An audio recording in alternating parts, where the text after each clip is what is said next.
Slow dramatic emotional tone, mga kagosip paano kung sabihin ko sa inyo na ang isang pinakamahalagang pangalan sa showbiz, ang anak ng megastar, ay handa nang ibigay ang puso niya muli. Handang magmahal, handang magpakasal, at handa nang makasama si Amy Wright. Pero sino siya? At bakit ngayon lang? Welcome back sa ating channel, mga ka-Russia, ka-Philippines, ka-Japan at ka-Germany. Ngayon, ihahain ko sa inyo ang isang kwento na puno ng lungkot, healing, family drama, love lessons, at isang babaeng muling natutong magmahal ang nag-iisang Eve Concepcion. Matapos ang 7 taon na tila bigla siyang naglahong parang bula sa showbiz, bumalik siya ngayon dala ang kwento ng pagkawala, pagbangon at ang tanong na gumigising sa fans sa buong mundo, is Eve finally ready to settle down and with whom? Hindi planado, hindi sinadya, hindi inaasahan. Ito ang sabi ni Effie nang tanungin kung bakit siya nawala sa industriya. Akala niya pahinga lang pero naging 7 taon na pag-urong, paghilom at paghanap muli sa sarili. Ang pinakamabigat, ang pagkawala ng lola niyang si Elaine Cuneta, ang Mita Elaine na laging unang dumarating sa mga shows niya at huling umuwi. Ang #1 fan. Ang cheerleader. Ang big source of love. Nang mawala ito, bumagsak ang mundo ni Isu. Sabi niya, parang wala na akong ligayang nakukuha at sino ba naman hindi.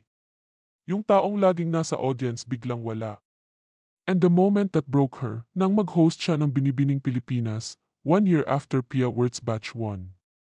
Tumingin siya sa crowd and for the first time, walang Mita Elaine na excited manood. Walang taong nakamasid sa kanya mula simula hanggang dulo. It was then Missy realized she needed to rest tea. Pero habang nakapahinga hindi siya nag-waste ng time. Nagbasa siya. Nag-aral. Naghanap ng meaning. Isa sa mga tumama sa kanya, ang librong Secrets of the Millionaire Mind. Your thoughts turn into feelings, your feelings into actions, and your actions into results. Dito niya na-realize na kapag ang isip mo puro sakit pati future mo, nahihila pababa. So Kate started working on her mind. Her heart. Her spirit. At alam niyo ba, dito rin naging mas maayos ang relasyon nila ng kanyang mommy na si Sharon Cuneta. Yes, after years of tension and emotional distance. Nag-ayos sila noong isang Pasko nang tumawag si Sharon at nagpakita sa bahay ni Eve. Nag-usap sila ng 5 oras. 5 hours na puno ng luha, healing, apologies at pagkakaintindihan. Since then para silang best friends. Ma, I need girl talk. Call me, sabi ni Izzy. And Sharon would be there. Pero syempre, kapag mas okay ka na love comes knocking again. At dito pumasok ang mga payo ng magulang niya. Megastar Sharon, anak, when in doubt, don't. Simple. Diretso. Masakit pero totoo, kapag nagdadalawang isip ka baka hindi siya ang tama para sa iyo. Ay si Gabby Concepcion, mas gentle. Mas classic, anak, paghanda ka na, small intimate wedding lang, romantic. Tahimik.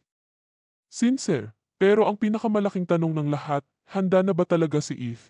Dito na papasok ang moment na ikinabahala di ikinatuwa ng fans. Sa interview sa Fast Talk with Boy Abunda, sa segment na The Talk, tinanong si Eve ng diretso, "Are you ready to get married?" At ang sagot niya hindi umiwas, hindi nagpaligoy-ligoy, hindi umarte. Layas na bayit with right.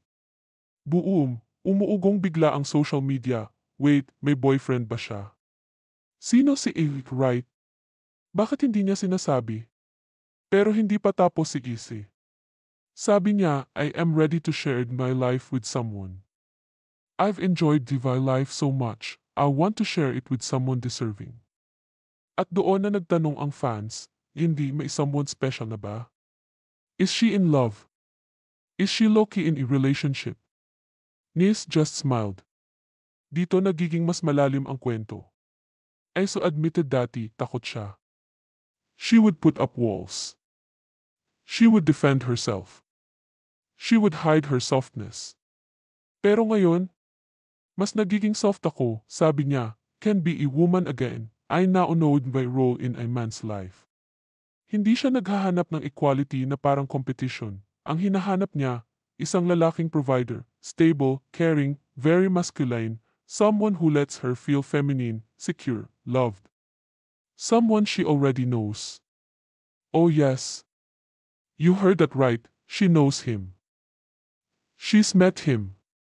He exists. Nang diretsong tinanong si AC, has Eve found her and right? Ngumiti lang siya at sinabing I think he's just there. The one we'll end up with, the one we'll marry is simply waiting for me. Edhit ka gossip, das Zegis dan guhulang-kulang. She didn't deny it, she didn't confirm it, pero girl. That smile. That tone. That softness. A's conception is in love. So ano ngayon ang nararamdaman ng fans? Excited. Curious. Worried. Hopeful. Dahil sa lahat ng pinagdaanan ni Eve, loss, heartbreak, healing, family reconciliation, parang finally handa na siyang buksan ang puso niya. Handa na muli sa pag-ibig. Handa na sa next chapter. At handa na ring magpakasal pag dumating si Amy Wright. At sa tanong na sino ba talaga si Amy Wright? Well, sinabi ni Eve, one day, I will reveal him to the public. Kaya mga ka-gossip, stay tuned, dahil sa love life ng mga konsepsyon walang boring araw. This is your dramatic gossip narrator signing off.